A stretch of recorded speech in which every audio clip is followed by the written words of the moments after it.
Assalamualaikum warahmatullahi wabarakatuh. Hai sahabat semua, alhamdulillahirrabbilalamin.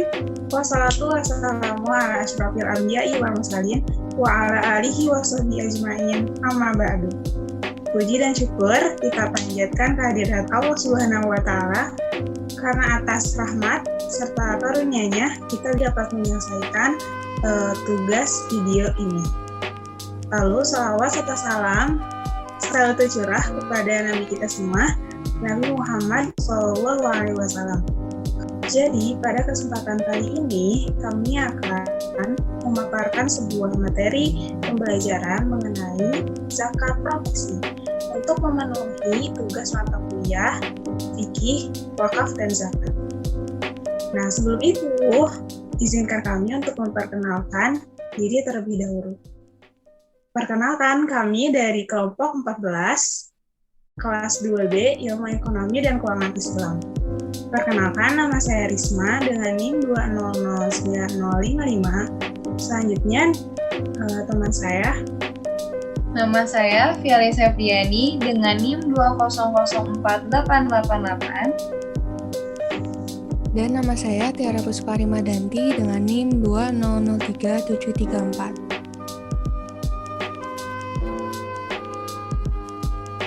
Nah, selamat menyaksikan. Oke teman-teman, sebelum lebih jauh kita harus tahu dulu nih zakat profesi itu apa sih? Nah, jadi zakat profesi itu terdiri dari dua kata, yaitu zakat dan profesi. Nah, dalam literatur fikih klasik, pengertian zakat adalah hak yang dikeluarkan dari harta atau badan. Sedangkan dalam Kamus Bahasa Indonesia, profesi adalah bidang pekerjaan yang dilandasi pendidikan keahlian.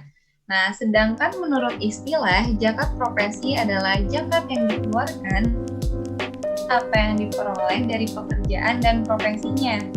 Sedangkan dalam pemahaman Jamjami Ahmad, zakat profesi adalah zakat penghasilan yang didapat dan diterima dengan jalan yang halal dalam bentuk upah, honor, ataupun gaji. Nah, selanjutnya, bagaimana sih sejarah zakat profesi ini? Nah, jadi zakat profesi adalah masalah yang baru nih, tidak pernah ada dalam sepanjang sejarah Islam sejak masa Rasulullah hingga tahun 60-an akhir pada abad ke-20-an yang lalu, ketika mulai muncul gagasan zakat profesi ini. Nah, penggagas zakat profesi adalah Syekh Yusuf Qaradawi dalam kitabnya yaitu Fiqih Az-Zakah yang dicetak pertamanya pada tahun 1969. Nah, namun nampaknya Yusuf Qaradawi dalam hal ini mendapat pengaruh dari dua ulama, yaitu Syekh Abdul Wahab Khalaf dan Syekh Abu Jahroh. Nah, kajian dan praktik zakat profesi mulai marak di Indonesia kira-kira sejak tahun 90-an akhir dan awal tahun 2000-an. Nah, khususnya setelah kitab Yusuf Qaradawi tersebut diterjemahkan ke dalam bahasa Indonesia oleh Didin Hafiduddin dengan judul Fikih Zakat yang terbit pada tahun 1999. Nah, sejak saat itu zakat profesi mulai banyak diterapkan oleh lembaga pengelola zakat di Indonesia, baik itu BAS atau Badan Amil Zakat milik pemerintah, baik itu BASDA atau Baznas maupun LAJ atau lembaga amil zakat milik swasta. Nah, seperti PKPU, Dompet Duafa, dan sebagainya. Selanjutnya ada dasar hukum zakat profesi, yaitu surat Al-Baqarah ayat 267 yang berbunyi A'udzubillahi minasyaitonirrajim. Bismillahirrahmanirrahim. Ya ayyuhalladzina amanu anfiqu min thayyibati ma kasabatum wa mimma akhrajna lakum minal ardh wa la tayammamul haditha minhu tunfiquna walastum biakhirihi illa atughmidu fihi wa'lamu annallaha ghaniyyun hamid. Yang artinya, wahai orang-orang yang beriman, infakkanlah sebagian dari hasil usahamu yang baik-baik dan sebagian dari apa yang kami keluarkan dari bumi untukmu. Janganlah kamu memilih yang buruk untuk kamu keluarkan, padahal kamu sendiri tidak mau mengambilnya, melainkan dengan memicikkan mata atau enggan terhadapnya. Dan ketahuilah bahwa Allah Maha Kaya, Maha Terpuji. Nah, selanjutnya ada surat At-Taubah ayat 103 yang berbunyi A'udzubillahi minasyaitonirrajim. Bismillahirrahmanirrahim. Khudh min amwalihim shadaqatan tutahhiruhum wa tuzakkihim biha wa sholli 'alaihim inna sholataka sakanun lakum wallahu sami'un 'alim. Yang artinya, ambillah zakat dari harta mereka guna membersihkan dan menyucikan mereka, dan berdoalah untuk mereka, sesungguhnya doamu itu menumbuhkan Tenteraman jiwa bagi mereka. Allah Maha Mendengar, Maha Mengetahui. Baik, terima kasih kepada Fiali yang telah menjelaskan mengenai definisi, sejarah, dan dasar hukum dari zakat profesi. Nah, selanjutnya saya akan menjelaskan mengenai syarat dari zakat profesi. Nah, jadi syarat dari zakat profesi ini dikhususkan untuk subjeknya dan juga objeknya. Syarat untuk subjeknya atau untuk para muzaki yaitu Islam, merdeka, balik, dan berakal. Sementara syarat untuk objeknya atau dimaksudkan sebagai hartanya, yang pertama itu kekayaan harus milik penuh.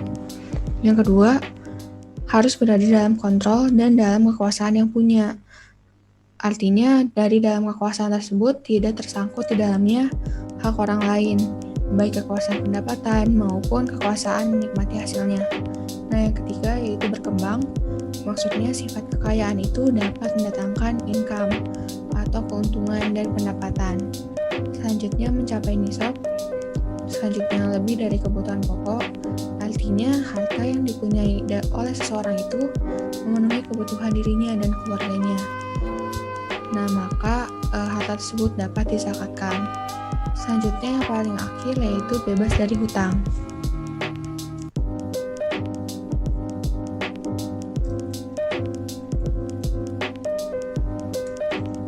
Nah, selanjutnya ada nisab dari zakat profesi. Jadi, dalam menentukan nisab zakat profesi ini, terdapat perbedaan pendapat di antara para ulama, karena zakat profesi ini tidak ada dasar hukumnya. Maka nisabnya didapat dengan cara mengkiaskan dengan zakat yang lain. Nah, yang paling sering dijadikan kias adalah zakat pertanian, zakat emas, dan juga zakat rikas.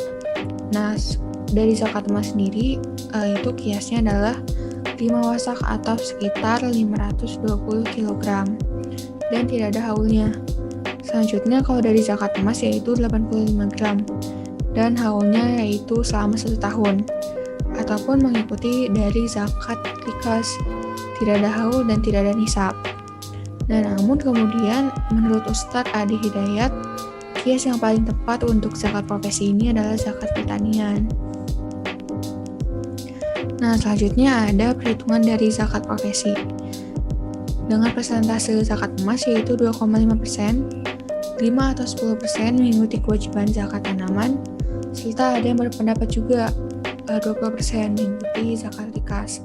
Namun kalau misalnya mengikuti Ustadz Adi Hidayat yaitu zakat pertanian, jadi nisabnya yaitu 5% atau 10% mengikuti kewajiban dari zakat tanaman atau zakat pertanian itu sendiri. Nah, mungkin sekian penjelasan yang dapat saya sampaikan. Selanjutnya akan dijelaskan oleh Risma. Baik, terima kasih kepada Tiara Puspa yang sudah mempersilahkan saya untuk melanjutkan pembahasan ini. Nah, saya akan melanjutkan pembahasan mengenai manfaat dari zakat profesi. Nah, ternyata zakat profesi yang kita tunaikan itu memiliki manfaat. Bukan hanya sekedar zakat, tapi juga ada hikmah di dalamnya.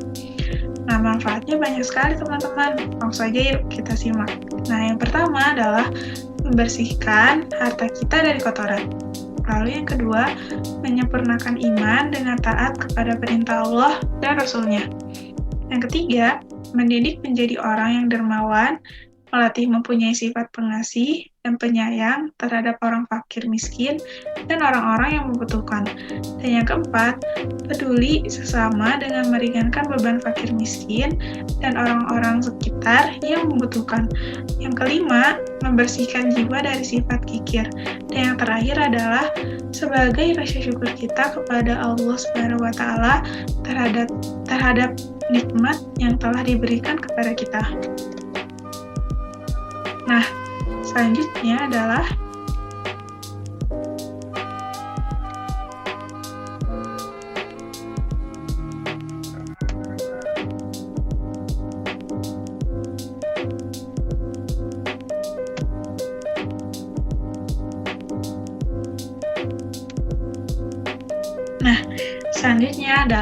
mengenai lalu pembahasan selanjutnya sekaligus menjadi pembahasan terakhir adalah jenis pekerjaan yang dikenakan zakat profesi. Nah, zakat profesi seperti yang sudah dijelaskan di atas adalah bagian dari zakat mal yang wajib dikeluarkan atas harta yang berasal dari pendapatan atau penghasilan rutin dari pekerjaan yang tidak melanggar syariah.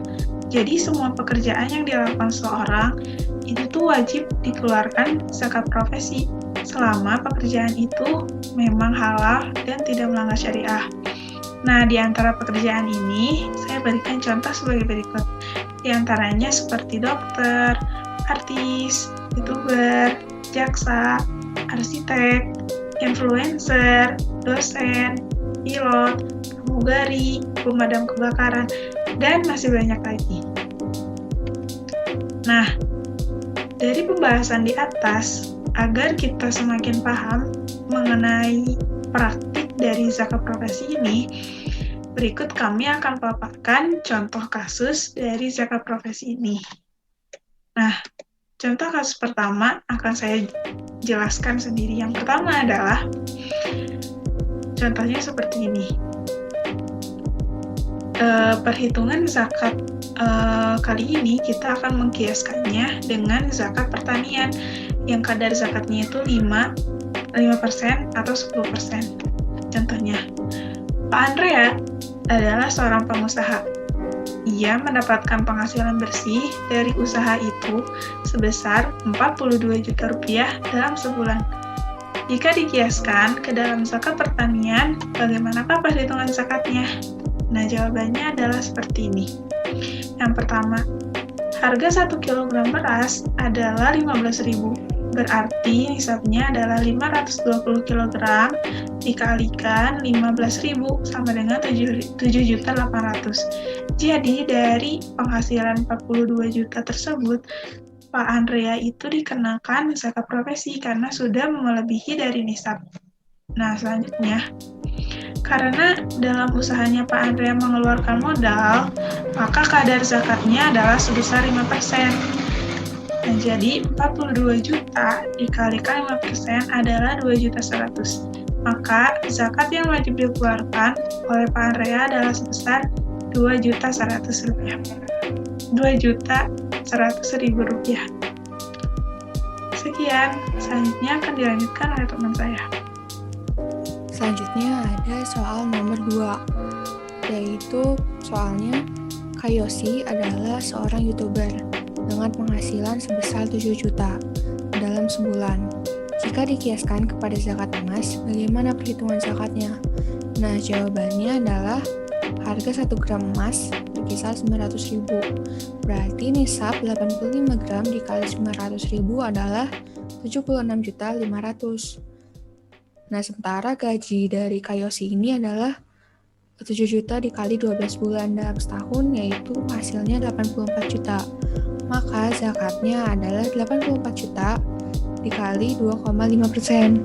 Maka 2 juta 100. Nah, jadi zakat yang harus dikeluarkan oleh Kak Yosi ini adalah sebesar 2 juta 100. Oke teman-teman, selanjutnya ada contoh kasus nomor 3 nih. Saya bacakan ya. Nah, soalnya tuh, Pak Muiz adalah seorang arsitek profesional. Beliau adalah seorang muslim yang sangat taat, maka beliau selalu berusaha untuk membayar zakat semaksimal mungkin dari setiap penghasilannya. Nah, dalam sekali proyeknya, beliau mendapatkan penghasilan sebesar 50 juta. Nah, dan beliau selalu membayar zakatnya dengan menggunakan kias zakat rikas dengan kadar 20% dari penghasilannya. Maka bagaimana perhitungannya? Nah, jadi diketahui penghasilannya yaitu 50 juta. Nah, kadar atau zakat rikasnya yaitu 20%. Nah, maka zakatnya itu tinggal dikalikan saja 50 juta dikalikan 20%, yaitu 10 juta. Jadi Pak Muiz harus mengeluarkan zakat profesinya. Contoh soal nomor 4. Pak Suef bekerja sebagai programmer di Jakarta dengan gaji 20 juta sebulan. Nah, misal harga emas 800.000 per gram, maka nisabnya adalah 68 juta. Nah, total penghasilan Pak Suef 240 juta setahun. Berarti telah mencapai nisab ya teman-teman, soalnya nisabnya itu 68 juta. Nah, maka zakatnya 2,5% dikali 240 juta, yaitu 6 juta. Nah, kembali ke Pak Suef, misalnya ada biaya operasional kerja membayar tol, bensin, dan konsumsi sebesar 2 juta. Maka perhitungannya, gaji utuh dikurang biaya operasional dikali 12 bulan dikali 2,5%, sama dengan 18 juta dikali 12 bulan dikali 2,5%, hasilnya 5.400.000. Nah, total gaji Pak Suef 20 juta, biaya operasional 20 juta, biaya kebutuhan anak dan istri 10 juta, biaya cicilan 2 juta. Nah, sisa gaji berarti 20 juta dikurangi 2 juta dikurangi 10 juta dikurangi 2 juta, yaitu 6 juta. Nah, maka perhitungan zakatnya adalah 6 juta dikali 2,5%. Selanjutnya soal nomor 5. Bu Nana memiliki pendapatan per bulan sebesar 4,5 juta. Bu Nana ingin membayar zakat profesi. Nah, misalkan harga 1 kg gabah adalah 6.000. Nah, bagaimana cara menghitung zakatnya? Maka jawabannya, nisab 653 kg dikali 6.000, maka hasilnya 3.918. Itu sudah mencapai nisab dan zakat dan harus dizakatkan. Maka zakatnya adalah 4.500 dikali 2,5%, yaitu sebesar 112.500. Penjelasan mengenai zakat profesi yang kelompok kami jelaskan bersumber dari yang pertama adalah Jurnal Ilmiah Ekonomi Islam yang berjudul Zakat Profesi atau Zakat Penghasilan Menurut Hukum Islam karya Ngarimin, dan juga terdapat dalam buku Zakat Rekayasa Genetika karya Rahmat Sarwar LCMA.